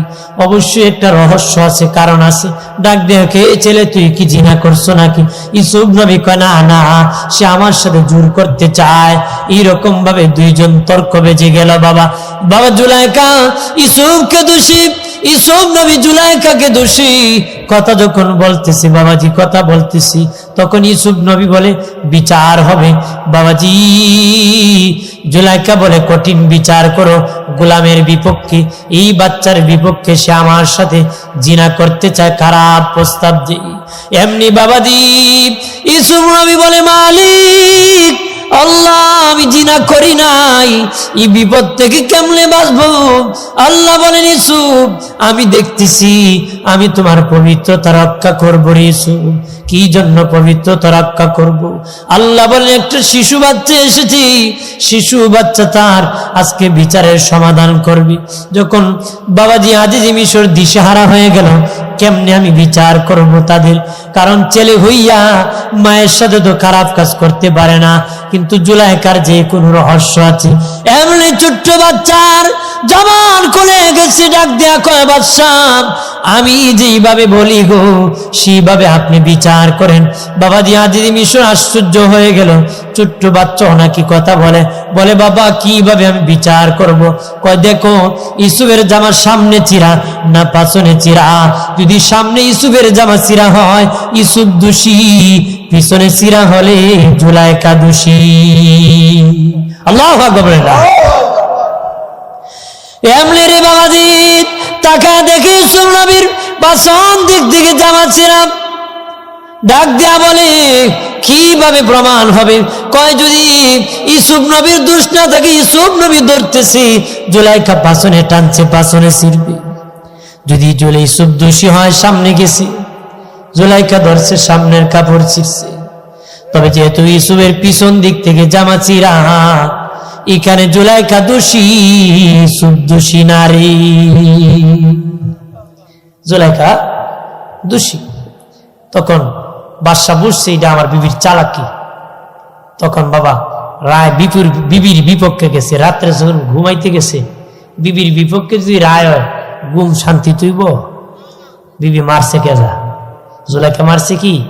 রাগ কথা কয় না, মুখটা খায় না, ঘোরায় চায়, ঘোরায় কি ডাক দেয়া বলে, একটা সাধারণ গোলাম কিনে আনলাম, আর তার পক্ষে তুমি রায় দিয়েছো একটা বাদশার বিবির বিপক্ষে, এটা হতে পারে না, এটা মানি না। তখনকার স্বামী, আমি খুশি হব ইউসুফকে যদি তুমি জেলে বন্দি করে নাও, ইউসুফকে যদি জেলে বন্দি করে। হযরত ইউসুফ নবীকে বাবা বাদশা তার বিবির হাতে দিশে হারা হইয়া জেলখানার মধ্যে বন্দি করে দিল রে। জেলখানার মধ্যে বন্দি হইয়া ইউসুফ নবী আল্লাহর কাছে দোয়া করলেন, মালিক আমার জেলখানার মধ্যে আরাম, জেলখানার থেকে তো বাহির হলে জুলাইখা আমার সাথে খারাপ কাজ করতে যাবে গো, আল্লাহ তুমি আমার জেলখানার মধ্যে রাই করি। আল্লাহকে তোমার দোয়া কবুল করছি, অনেক লম্বা মেয়াদে জেলখানায় রাখ, লম্বা মেয়াদে জেলখানায় রাখ। আল্লাহুম্মা সাল্লি আলা সাইয়্যিদিনা মাওলানা মুহাম্মদ ওয়া আলা আলি সাইয়্যিদিনা মাওলানা মুহাম্মদ। এ দরাতে সে নবী না দেখিলেন বাবার মুখ,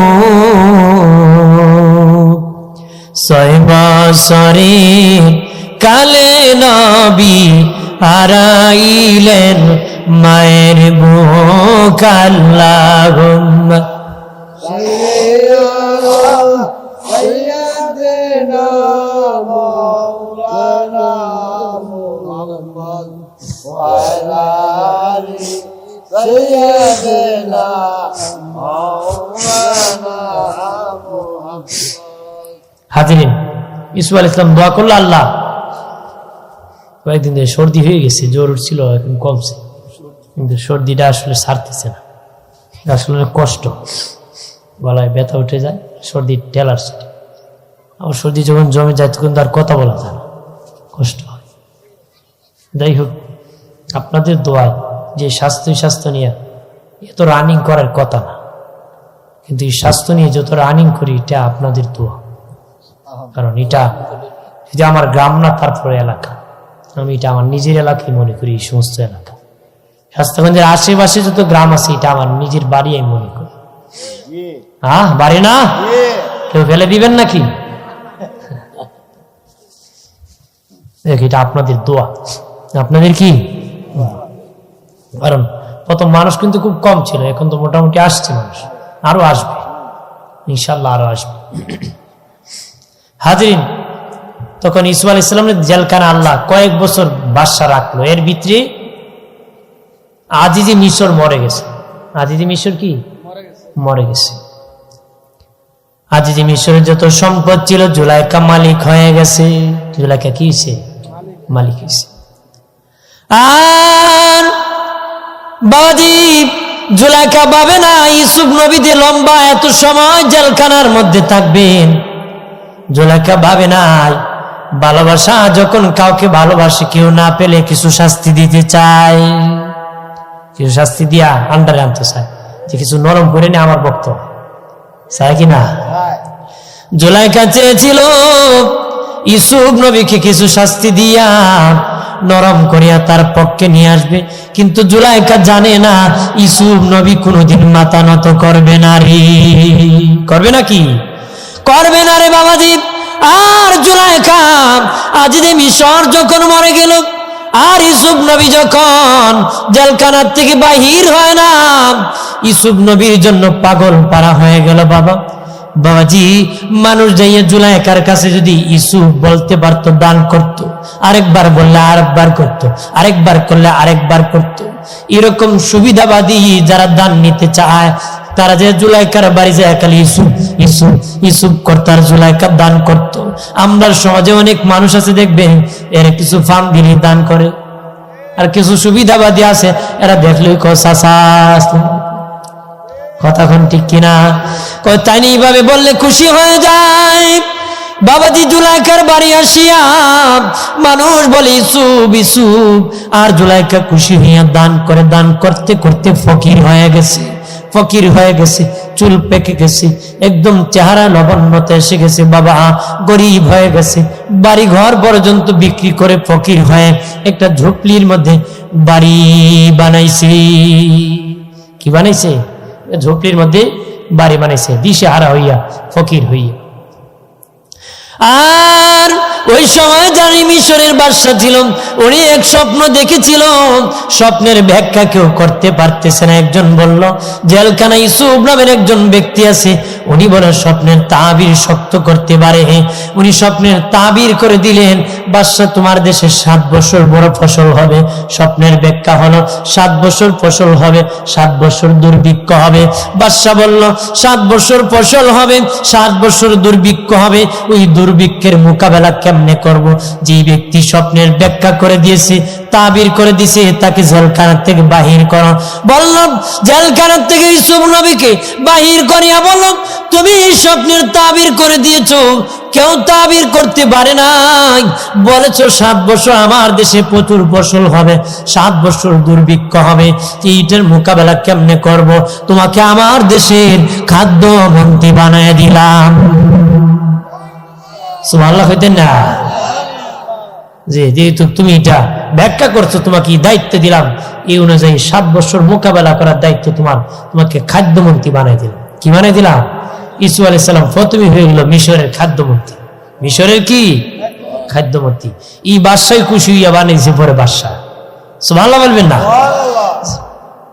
তখন ইসু আলাইহিস সালাম বললেন যে 7 বছর যে ফসল বেশি হবে, 7 বছর সব খরচ না হলে গুদাম জাত করে রাখতে হবে, গুদাম জাত করে রাখতে হবে। পরে 7 বছর ফসল কম হবে, আগের 7 বছরের বেশি ফসল পরের 7 বছরের ব্যাকআপ দিতে হবে, পরে 7 বছর খাওয়াতে হবে, এরকম গোদাম জাত করে থাকবে। বন্ধুরে আমার খেয়াল করেন ভালো করে, ও প্রাণের বাবাজি, হযরত ইউসুফ নবী রাষ্ট্রের দায়িত্বে ঘোরাঘুরি করতেছেন। হঠাৎ করে দেখেন রাস্তার কিনারে ঝুপড়ির মধ্যে কে জানি ইউসুফ ইউসুফ ইউসুফ ইউসুফ ইউসুফ ইউসুফ এইভাবে জপতেছে জপতেছে। উনি গাড়ির থেকে নামিয়া দেখেন ঝুপড়ির মধ্যে একটা বুড়া মহিলা ইউসুফ ইউসুফ বলে বলে জপতেছে। গাড়ি উঠে চলে গেলেন, সেখানে পুলিশ বাহিনীকে বললেন যে দেখো অমুক রাস্তার কিনারের মধ্যে ঝুপড়ির মধ্যে একটা মহিলা আমার নামে জিকির করতেছে, তাকে ধরিয়া আমার দরবারে পৌঁছায় দিবারি। আল্লাহু আকবার। বন্ধুরে আমার খেয়াল করেন ভালো করে, আর তারা যাইয়া এই মহিলাকে ধরিয়া, জুলাইখাকে ধরিয়া আনিয়া ইউসুফ নবীর সামনে যখন বসে দিছি, ইউসুফ ইউসুফ জ্বলতেছে। জুলাইখা চক্ষু করে দেখে তার প্রেমের বন্ধু ইউসুফকে সিংহাসনে দেখা যায়। আরে আমার বন্ধু তো জেলখানায়, আমার বন্ধুর বাদশার চেয়ারে বসে আছে। জুলাইখা চেহারা দেখে মুস্কি মুস্কি হাসতেছে, মুস্কি মুস্কি হাসতেছে। ওই ইউসুফ নবী কয়, মহিলা তোমার পরিচয় কি? জুলাইখা তো চিনে ফেলছি, ইউসুফ নবী চিনতেছে না। বাবাজি জুলাইখা মুস্কি মুস্কি হাসতেছে। ইউসুফ নবী কয়, মনে হয় তুমি বহুদিনের পরিচিতা মহিলা, আমার সাথে এমন ভাবে তুমি কথা বলতেছো আর হাসতেছো। তখন জুলাইখা বলে, আমার বাবার জমিদারির সম্পত্তি ছেড়ে দিয়েছিলাম, যার জন্য স্বামীর ধনের ভান্ডার খালি করে গোলাম বাজার থেকে যাকে আমি ডবল মূল্যে কিনে এনেছিলাম, যার জন্য আমি সব সম্পদ বন্টন করে দান করতে করতে ঝুপড়ির মধ্যে ফকির হয়ে আমার এই অল্প বয়সে চুল পেকে গিয়েছে, টেনশনে আমার চেহারায় লবণ্যতা এসে গেছে, আমি দুর্বল হয়ে পেরেছি। যেই বন্ধুর জন্য এত কিছু দিলাম, বন্ধু বুঝি মিশরের বাদশা হয়ে আমার মতন বন্ধুর এত তাড়াতাড়ি ভুলে গেল রে। কে কয়? জুলাইখা কইতেছে যে এত কিছু দিলাম আর মিশরের সাধারণ বাদশা হইয়া আমার মতন একটা প্রেমিক মহিলাকে ভুলে গেল। আমি হলাম জুলাইখা। ইউসুফ নবী বুঝতে পারলেন এটাই জুলাইখা। ইউসুফ নবী ডেকে বলে, জুলাইখা তুমি তো একতরফা প্রেম করেছো, আমি তো তোমার সাথে প্রেম করি নাই, আমি তো তোমার সাথে প্রেম করি নাই রে জুলাইখা, তুমি আমার সাথে প্রেম করেছো, এটা একতরফাতে প্রেম হয়েছিল। এটা তো আমি রাজি না, তুমি রাজি ছিলারে, একতরফা হতে পারে না। আল্লাহ বলেন আমার ইউসুফ স্বার্থপর নয় রে, আমার ইউসুফ স্বার্থপর না। আমার ইউসুফের সাথে একতরফা প্রেম হয়েছে, এমন প্রেমের সম্পর্ক আমার ইউসুফ রাখতে পারে না রে। আমার ইউসুফ স্বার্থপর না, কারণ তুমি একতরফা প্রেম করেছো। আমার ইউসুফ তোমাকে সাথে ভালোবাসা করে নাই। আমরা দেশের প্রেমে আর ভালোবাসা অভাব আছে? কত প্রেমিক ভাগ্যে গেল মা বাপ ফালাইয়া, আর কত প্রেমিক বিষ খায় মরল, জীবন শেষ করে দিল। কথা হলো এক পোলা বিলে কাচের বোতল হাতে নেয় না, রিক্স হয়। কি হয়? রিক্স। কাচের গ্লাস হাতে নিয়ে পানি খায় না, কয় যদি নেওয়ার পরে ফেটে ভেঙে যাবে। তাহলে কত বড় রিক্স মুক্ত। তো বেচারার প্রেমিকা যখন বিয়ে হয়ে যায়, বাবা বিয়ে বসে না, বিয়ে করা না, তখন বেটা বিষের বোতল হাতে নিয়ে খেয়ে ফেল। এখন মারাত্মক রিক্স নাকি? এখন মারাত্মক রিক্সে পড়ছে না? হ্যাঁ, বাট রিক্স নেয় না, কিন্তু এমন রিক্স নিছে বাবা জীবন শেষ করে দিবে। কথা হয় না? আরে বাবা, তুমি বিয়ে করলা, 25 বছর মা বাপ খাওয়াইলো পারলো, আর 6-7 মাস প্রেম করে মা বাপ বাদ দিয়ে করবা? আচ্ছা করছো, সামাজিক বন্ধনে অবৈধতা ভাবে না, যাও না, ভালোভাবে যেটা মা বাপ রাজি হয় সেখানে যাও। তুমি রাজি না, বিষ খেয়ে ফেলবা, মরে ফেলবা। বহু ছেলে মরে গেছে, মেয়ে কিন্তু বিয়ে বসে স্বামীর বাড়িতে বাচ্চা কাচ্চা হয়েছে, আর ও জাহান্নামে জ্বলতেছে। অনেক মেয়ে মরে গেছে, ছেলে আবার বিয়ে করে থাকতেছে, কিন্তু মেয়েটা মরে জাহান্নামে চলে গেছে। আত্মহত্যা করা জায়েজ নাকি? এরকম জায়েজ? আত্মহত্যা করা হারাম। বিষ খেয়ে যারা মরে যায়, ফাঁস লেগে যারা মরে যায়, রেল স্টেশন রেলের তলে পড়ে যারা মরে যায়, বাবাজি হারাম হারাম। নিজের প্রতি নিজে জুলুম করেছে। আকাবির হযরতগণ বলেন তার দুনিয়ার জ্বালা শুইতে পারে না, আখিরাতে এসে যাবে। কেমন জানোনি?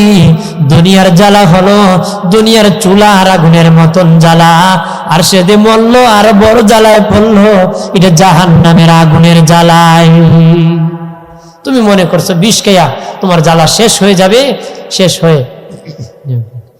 হয়ে তুমি শান্তি পাইবা? না না, তোমার তো আরো ডাবল না ট্রিপল 70 গুণ অশান্তি আরো বেড়ে যায়। আজাব কি? দুনিয়ার কষ্টই যদি শুইতে না পারো, তাহলে এটা শুইবা কেন? জাহান্নামের আজাব শোয়া যাবে? যারা বিষ খেয়ে মরে যাবে বাবাজি, কিয়ামত পর্যন্ত কবরে বিষ খাবি, আবার মরবি, আবার জিন্দা হবে। যারা রেলের তলে পড়ে মরবে, তারা রেলের তলে সারা জীবন পড়বে আর মরবে, আযাব দেওয়া হবে। পাশ লেগে যারা মরবে, এরকম কিছুদিন কয়েকদিন পর পর শোনা যায়, প্রায় দিনই শোনা যায় বিষ খেয়ে মরে গেছে, পাশ লেগে মরে গেছে। বাবা আকাবির হযরতগণ বলেন এদের জানাজার নামাজে ভালো মানুষ তোমরা যাইও না রে। যারা ভালো মানুষ আছো তোমরা এরা জানাজা যাইও না, এরা ভালো না। এরা কি না? যারা নিম্নমানের মানুষ আছো, খারাপ মানুষ, তোমরা মিললে দাফন করিল। আর কেউ কেউ কইছেন জানাজাই ফইরো না। আমাদের হানাফি মাঝে ইমাম কইছেন ফইরো, কিন্তু বালা মানুষ বেশি যাইও।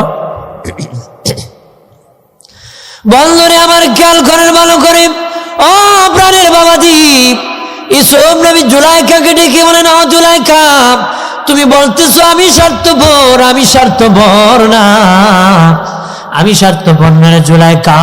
তুমি আমার কাছে অনেক দিন অনেক কিছু চেয়েছো রে, আজকে যা চাইবা তা আমি আদায় করে দিব। জুলাইখা আর কত বলবো, আর কত লজ্জা পাবো। আমি কি চাই আপনি তো জানেনই গো, আর তো বলিয়া লাভ নাই। এখন আর আমার বলিয়া লাভ নাই, কারণ এখন আমার চুল পেকে গেছে, আমার চেহারায় লাবণ্যতা এসে গেছে, বুড়ি হয়ে গেছি। এখন তো আর এই চাহিদা বলে লাভ নাই, এই কথা বলে আমার লাভ নাই। হযরত ইউসুফ নবী তার দেহের উপর একটা চাদর ছেড়ে দিলেন, বললেন যখন আমি বলবো তুমি চাদর থেকে উঠে যাবা। চাদর ছেড়ে দিলেন, চাদর উঠালেন। চাদর উঠানোর পরে ওই জুলাইখা 18 বছরের একজন নারী হয়ে গেল রে, এক যুবতী নারী হয়েছে। ইউসুফ আলাইহিস সালাম কইছে তুমি যা চাইবা আমি তা মিটাবো। এখন তো বলে লাভ নাই, বা আমার তো আর ক্ষমতাই নাই। তখন তিনি দোয়া করে দিয়েছেন, আল্লাহ সাথে সাথে 18 বছরে এক যুবতী বানাই দিয়েছে। আর জোরে বলেন না। তারপরে রেবানের বাবাজি খেয়াল করেন ভালো করিয়া, ও বাবাজি, হযরত ইয়াকুব আলাইহিস সালাম সন্তান ইউসুফের জন্য কাঁদতে কাঁদতে, সন্তান যখন হারিয়ে গেল গো, কাঁদতে কাঁদতে চোখের দৃষ্টিশক্তি হারিয়ে ফেললেন, চোখের দৃষ্টিশক্তি হারিয়ে ফেললেন বাবাজি। ওই তার দেশও দুর্ভিক্ষ দেখা গেল। আর মিশরে যে প্রধানমন্ত্রী ইউসুফ আলাইহিস সালাম, উনি শুধু ওনার দেশের মধ্যে ত্রাণ মানুষকে দেয় না বাবা, অন্য দেশ থেকে যারা আসে খুব কম মূল্যে তাদেরকে ত্রাণ দেয় বাবাজি, খাদ্য দিতেছে। আর ইয়াকুব আলাইহিস সালামের ছেলেরা খবর পেল মিশরের বাদশা বড় দয়াবান, খুব কম মূল্যে খাবার দিতেছে, কারণ মজুদ করে হযরত ইউসুফ আলাইহিস সালাম 7 বছর মোকাবেলার জন্য তো গুদামজাত করে খাবার রাখছে বাবা, মোকাবেলা করতে হবে। তিনি তখন দান করতেছেন মালগুলা, খাদ্য গুদাম থেকে মাল দান করতেছেন। ঠিক তেমনি ভাবে বাবাজি খেয়াল করেন ভালো করে, তারা 10 ভাই বাবাজি মিশর আসছে খাবার নেওয়ার জন্য, দাঁড়ায় গিয়েছি খাবার নিবি। হযরত ইউসুফ আলাইহিস সালাম তাদেরকে দেখে চিনে ফেলছে।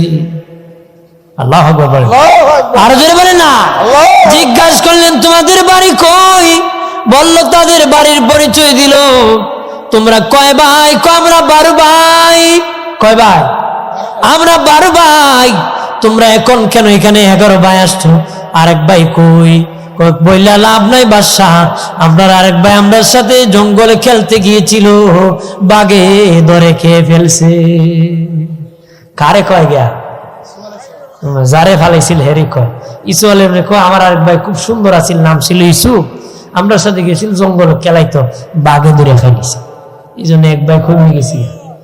10 ভাই ছিল তো, তারা বললো আরেক ভাই মানে ইয়ামিন আছে, তা আমার বাবার কাছে আছে, আমরা 10 ভাই এখানে আসছি, আমরা 10 ভাই এখানে আসছি, এক ভাই আমার বাবার কাছে আর এক ভাইরে বাঘে খেয়েছে। ইসু আলাইহিস সালাম করি আমার বাঘে খাইছে।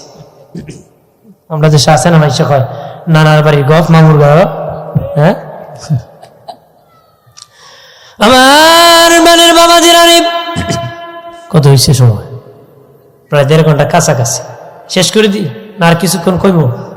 কইতাম নি আর শুনবেন নি? রাগ করতেছেন, কারণ এটা একটা কিচ্ছা, এটা কোরআনে আল্লাহ কিচ্ছা দিচ্ছেন, মজার কিচ্ছা। এটা কোরআনে আয়াত পড়তেছি না, ঘটনাটা খালি বলতেছি। আর আমরা সাধারণ মানুষ, ঘটনা বললি ভালো সহজে বুঝতে পারবেন, মজা পাবেন। যেন আমি ঘটনা সূরা ইউসুফ থেকে বলতেছি, কারণ এটা পুরা ঘটনাই। অন্যদিন আমি অনেক কিছুই বলি, আজকে এটি বলি। হ্যাঁ, এটি বলি সমাপ্তি। আমার মানের বাবা জিরানি তখন হযরত ইউসুফ আলাইহিস সালাম বলেন আপনাদের বাবা আসেননি? আব্বা আছেন।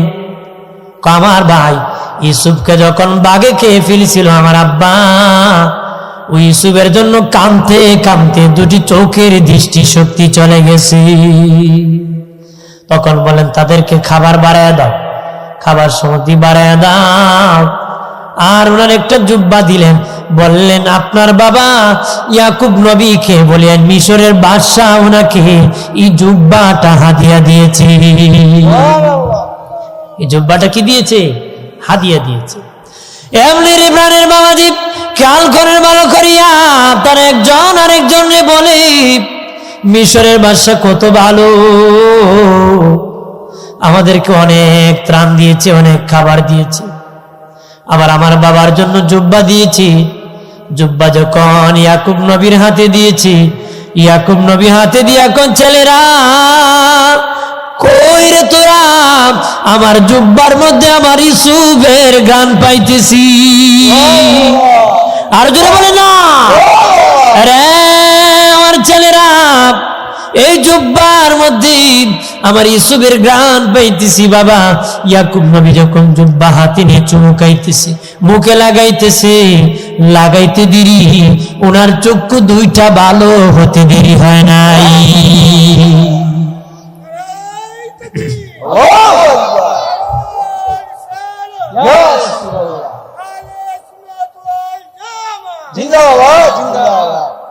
ইসু আলাইহিস সালামের জামারও মুজেজা আছে। ইসু আলাইহিস সালামের জামারও কি? এক এক নবীকে এক একটা মুজেজা আল্লাহ দান করেছে, এক এক নবীকে এক একটা মুজেজা দিয়েছেন। মুসা আলাইহিস সালামকে লাঠি মুজেজা দিয়েছেন। মুসা আলাইহিস সালামের লাঠি হাতে ধরলে লাঠি হতো, ছেড়ে দিলে সাপ হতো। হাতে ধরলে কি হতো? লাঠি হতো, ছেড়ে দিলে সাপ হতো। আল্লাহ জিজ্ঞে মুসা হাতে কি, লম্বা ঘটনা, এই দিকে যাবো না। মুসা আলাইহিস সালাম মুজিজা ছিল কি, লাঠি। আর অনেক সব নবীরই মুজিজা ছিল, সব নবী কি মুজিজা ছিল। হযরত দাউদ নবীর মুজিজা ছিল বাবা, উনি খন্তা বানাতেন, দা বানাতেন, কুড়াল বানাতেন। ওনার মুজিজা কি ছিল, আমরা তো পিটাইয়া বানাতে হয়। উনি যখন লোহায় ধরে চাপা মারতেন, লোহা মমের মতন গলে নরম হয়ে যেত। এটা ওনার মুজিজা ছিল। উনি বলতেন দা হয়তো হাত দিয়ে টিপে টিপে দা বানাইতো, এইভাবে দিতে দা হইতো, খন্তা হইতো, যেদিকে যেত লোহা এদিকে যেত। উনি চাপা মারতে মমের মতন গলে যেত, উনি দা খন্তা বটি বানাই দিত। এটা ওনার মুজিজা ছিল। সুবহানাল্লাহ বলেন। আর ও বাবাজি, হযরত ঈসা নবীর মুজিজা ছিল, মুর্দা মানুষকে জিন্দা করতে পারতেন। একটা পাখি জবাই করে খাওয়ার পরে বাবা, ওই পাখির পাক গুলা একত্র করে আবার যদি বলতেন আগের মতন পাখি হয়ে যাও, আগের মতন পাখি হয়ে যেত বাবাজি। উনি যখন ছাগল জবাই করে খেতেন, একটা হাড়ের টুকরা রেখে দিতেন, হাড়ের টুকরা হাড্ডি হাতে নিয়ে বলতেন আগের মতন ছাগল হয়ে যাও, আগের মতন ছাগল হয়ে যেত রে। আর সর্বশ্রেষ্ঠ মুজিজা হলো আমাদের নবীর, আল্লাহু আকবার বলেন না, আমাদের নবীর মুজিজা, সর্বশ্রেষ্ঠ মুজিজা হলো 30 পারা কোরআন। বাবাজি, এক এক নবীর এক একটা মুজিজা ছিল। নবী শেষ, মুজিজা শেষ, নবী শেষ, মুজিজা শেষ। আমার নবী বিদায় হয়েছেন 1500 বছর, রওজা শরীফ ঘুমাইছেন। নবীর সর্বশ্রেষ্ঠ মুজিজা 30 পারা কোরআন এখনো আমাদের কাছে আছে। আমার নবীর মুজিজা এখনো চলে যায় না, এখনো আমাদের কাছে আছে। বাবাজি, আমার নবীর মুজিজা হলো চাঁদকে 2 খণ্ড করে দাও। আল্লাহু আকবার বলেন না। বাবাজি, আবু জেহেল আসিয়া বলে মুহাম্মদ, তুমি যদি একটা মুজিজা দেখাইতে পারো আমি কালেমা পড়ে মুসলমান হব, কালেমা পড়ে মুসলমান হব। নবী বলেন চাচা, জমিনে দেখাবো না আসমানে দেখাবো? আসমানে দেখাইলে তো ভালো হয়, চারটাকে 2টা টুকরা করে যদি দেখাইতে পারো কালেমা পড়ে মুসলমান হয়ে যাব। কিতাবে এসে যে নবী শাহাদাত আঙ্গুল ইশারা করেছে, বাবাজি 2টা টুকরা করে টুকরা হয়ে জাবালে আবু কুবাইস পাহাড়ের 2 পাশে চলে গেছে। আবু জাহেল কয় বাতি যাবো তো জাদু কেমনি ইকলা বিমান মুসলমান বনি ইতরামি করতে আইছে, কেমনে আটকাইতো আর কইতো মোহাম্মদ তো পারছে না, কালেমা পড়ি কেমনে। কিন্তু কোন দিকে যখন পারে না, শেষ মুহূর্তে কত অতলা তো বাতি যা তুমি কেমনি ইকলা। নাউজুবিল্লাহ বলেন, আরো জোরে বলেন না। আমার মানের বাবাজি, এই চাঁদ জোড়া লেগেছি। চাঁদের দেশে যিনি গিয়েছিলেন তিনি বলেছেন, আমি যখন চাঁদের দেশে গিয়েছি তখন চাঁদের মধ্যে মধ্যখানে রেখা দেখেছি, পাটন। উনি বলেন আমি যত অক্সিজেন নিয়েছি, এইখানে যদি গবেষণা করি অক্সিজেন শেষ হয়ে যাবে। সেখান থেকে কিছু পদার্থ আমি এনেছি, আনিয়া গবেষণা করে বলেছে ওই চাঁদের রেখা হওয়ার কারণ 1500 বছর আগে চাঁদ মনে হয় 2 টুকরা হয়ে গিয়েছিল রে। ওই যে জোড়া লাগছে, এটা রেখা পড়ছে, অর্থাৎ উনি খাওয়া লাগতো না। নবী 1500 বছর আগে বলে গিয়েছেন চাঁদ 2 টুকরা। আল্লাহ নিজে ঘোষণা করেছেন চাঁদ 2 খণ্ড হয়ে গেছে। আল্লাহ কোরআনে ঘোষণা যে চাঁদ 2 খণ্ডের খবর দিয়েছেন সূরা কামারে। আল্লাহ আকবার। নবীজি ইশারা করছে চাঁদ কি হয়েছে, নবীজি ইশারা করছে চাঁদ কি হয়েছে, 2 খণ্ড হয়েছে। এই জমিন থেকে ইশারা করেছে চাঁদ 2 টুকরা হয়ে গেছে। আল্লাহু আকবার বলেন না, আর জোরে বলেন না। আমার বানের বাবাজি, এটা হলো নবীর, আল্লাহ নবীর মুজিজা। আর অনেক মুজিজা বাবা, নবীর অনেক মুজিজা ছিল, এক এক নবীর এক একটা মুজিজা ছিল। ইউসুফ নবীর মুজিজা ছিল, ওনার জামার কয়েকটা মুজিজা ছিল বাবা। জামা যখন ইয়াকুব নবীর হাতে নেওয়া হলো, ইয়াকুব নবী যখন চুমু খালো বাবা, সাথে সাথে চক্ষু ফিরে আসলো। শেষ মুহূর্তে আল্লাহ ঘোষণা দিলেন, ইউসুফ তোমার বাবা সহ তোমার ভাইদেরকে মিশরের মধ্যে তুমি দাওয়াত করো রে। ইয়াকুব নবী সহ হযরত বাবাজি ইয়াকুব নবীর 10 সন্তান সহ ওই তার ছোট্ট ভাই সহ ইউসুফ নবীর রওনা করলেন তারা মিশরে। সাক্ষাতের পরে বাবা দেখা হলো, তারা খুশি হইল, আমাদের ভাই হারানো ভাই মিশরের বাদশা হলো, কত না ষড়যন্ত্র করলাম। তারা নত হয়ে গেল বাবাজি। অদুস্থ বুজুর্গরা হযরত ইউসুফ আলাইহিস সালাম ইয়াকুব আলাইহিস সালামকে জিজ্ঞাসা করলেন, বাবা ও বাবা, আমি শুনেছি আপনি আমার জন্য কান্না করতে করতে চোখের দৃষ্টিশক্তি হারিয়ে ফেলেছেন গো বাবা। আমি জানতে চাই আপনি ইয়াকুব নবী কি তকদীর বিশ্বাস করেন নাকি? তকদীর বিশ্বাস করেন না? ইয়াকুব নবী রেখে বলেন, বাবা ইউসুফ, তকদীর তো একটা সাধারণ মুসলমানই বিশ্বাস করতে হয়। আমি তো শুধু মুসলমান না, আমি একজন আল্লাহর পয়গম্বর, আমি তো বিশ্বাস করি। তখন হযরত ইউসুফ নবী ডেকে বলেন, ও বাবা ইয়াকুব, ও আব্বাজি, আপনি যে আমার জন্য কান্দিয়া চোখের দৃষ্টি শক্তি হারিয়েছেন, আপনি জানেন না আল্লাহ যদি আমাকে অশান্তিতে রাখে, আপনার পাশে থাকলে অশান্তির মধ্যে থাকবো, অশান্তি যদি কপালে থাকলে দূরেও থাকবো, কাছেও থাকবো। কপালে যদি শান্তি থাকে কাছেও থাকলে হবে, দূরেও থাকলে হবে। কি জন্য গো আব্বা আপনি কাঁদতে কাঁদতে দৃষ্টি শক্তি হারিয়েছেন? ইয়াকুব নবী ডেকে বলেন, আব্বা ইউসুফ, আমি এক সেকেন্ডও এই চিন্তা আমি কান্দি না রে। তুমি সুখে আছো না দুঃখে আছো এই চিন্তা আমি এক সেকেন্ডও কাঁদি নাই। বাবা কি জন্য কেঁদেছ? তুমি ছোট্ট বয়সে আমি বাবার কাছ থেকে হারিয়েছিলে। আমার দায়িত্ব ছিল আল্লাহকে চিনিয়ে দেওয়া, নবীকে চিনিয়ে দেওয়া। আমার দায়িত্ব ছিল ইসলাম শিক্ষা দেওয়া, দিনের দিকে আহ্বান করা। আমি বাবা চিন্তায় পড়ে গেছি, আমার ছোট্ট ইউসুফ মাও নাই, আমি বাবার হাত থেকে দূর হয়ে গেল, না জানি আল্লাহ থেকে বিচ্ছিন্ন হয়ে যায় নাকি। এই চিন্তায় আমি ইয়াকুব নবী কাঁদতে কাঁদতে চোখের দৃষ্টি শক্তি হারাইছি।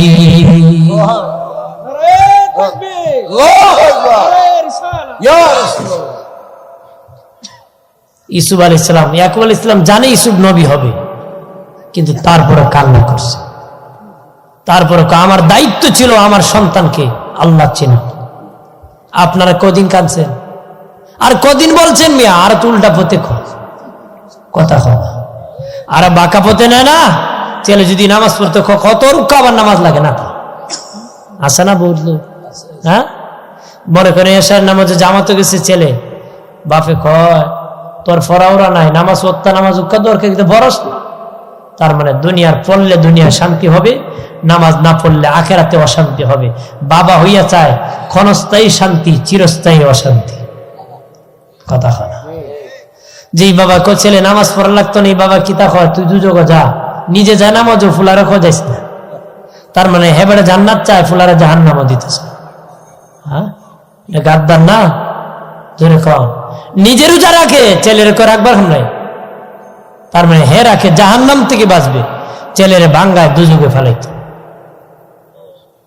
কথা হয় না? কত তো সোজা বলে ফেলেন, কথা গুরুত্ব। বিবেক কাটাতে হবে যে আমার ছেলেদের রোজা ভাঙলো, আমি ভাঙ্গালাম, আমি রেখে জান্নাতে যাব, ও তো ভাঙ্গায় জাহান্নামে চলে যায়। কথা কোন ঠিক কিনা? আর জোরে বলে আমার বানের বাবা দিনারে খেয়াল করেন ভালো করিয়া। ও দুস্থ বুজুর্গরা, ইউসুফ আলাইহিস সালামের ঘটনা অনেক মজার ঘটনারি। পাকে আরেকটা কথা ফেলে দিয়েছি, আরো সামনে ঘটনা আছে বাবাজি। ইউসুফ আলাইহিস সালাম এর জন্য জুলাইখা যখন পাগল ছিল রে, তখন মহিলারা বলল বাদশার মেয়ে হইয়া গোলামের জন্য এত পাগল, বদনাম রটাইছে। তখন হযরত জুলাইখা মহিলাদেরকে ডাক দিয়েছে, আনার ফল কাটার জন্য বাবা রেডি করেছে, আনার ফল কাটার জন্য। এর আগে বাবা অনেক মহিলাকে জুলাইখা পাঠাইছে, জুলাইখার পক্ষে ইউসুফ নবীর কাছে সুপারিশ করার জন্য অনেক মহিলাকে পাঠাইছে। যত মহিলা জুলাইখার পক্ষ থেকে ইউসুফের কাছে গিয়েছিল সুপারিশ করার জন্য, কিতাবে আসছে কেউ জুলাইখার কথা বলে নাই। সব মহিলারা নিজের বিয়ের প্রস্তাব ইউসুফ নবীকে দিয়েছে। সুবহানাল্লাহ কন্যা, মানে ফাড়াইছে আমি আপনারে, আমার কথা কইতেন না গিয়ে আপনার কথা কই। জুলাইখা মহিলারা কাতারে কাতারে পাঠাইছে যে একটু ইউসুফরে বুঝাই কইও, জুলাইখা তোমার জন্য খুব পাগল। যত মহিলাই গেছে গিয়া জুলাইখার কথা কইছে না, আর নিজের বীর প্রস্তাবের কথা কইছে। আল্লাহু আকবার বলে, আর জোরে বলে না। বন্ধুরে আমার খেয়াল করেন ভালো করে। আর জুলাইখা আনার ফল দিয়েছে, একটা চাকু দিয়েছি, বলতেছে তোমরা তো আমার সাথে বদনাম রটাচ্ছ, বলে ফল কাটো। ইউসুফ নবীকে তাদের সামনে দিয়েছে, তারা ইউসুফের দিকে তাকায় ফল কাটতে কাটতে আঙ্গুর কাটছে, রক্ত যাইতেছে, কিন্তু ইউসুফের দিকে তাকায় আছে। জুলাইখা বলে একটু দেখিয়ে যদি তোমরা এত পাগল হয়ে হাত কেন টের পাও নাই যে ইউসুফকে নিজ হাতে আমি খাওয়াইছি, নিজ হাতে গোসল করাইছি, নিজ হাতে জামা কাপড় পরাইছি, আমি জুলাইখা কেমনে রে প্রাণে বাঁচে থাকতে পারি? আমি জুলাইখা কেমনে প্রাণে বাঁচতে পারি? আমি জুলাইখা তো বাঁচতে পারি না, আমি বেঁচতে পারি না। ইসু আলাইহিস সালাম সব নবীর চেয়ে সুন্দর ছিলেন। সুবহানাল্লাহ বলেন না। আমাদের নবী ছাড়া আমাদের নবী সবার চেয়ে সুন্দর ছিলেন। সুবহানাল্লাহ বলেন না, আর জোরে বলেন না। আমাদের নবী কি ছিলেন? সুন্দর ছিলেন। নবীর চেয়ে সুন্দর আর কেউ ছিল না। এরপরে হল ইউসুফ আলাইহিস সালাম। ইউসুফ আলাইহিস সালাম সুন্দর ছিলেন। মারহাবা বলেন না, আর জোরে বলে। রাসূল বলেছেন আমার ভাই ইউসুফ ছিল সাদা সুন্দর, আমি রাসূল লাল সুন্দর।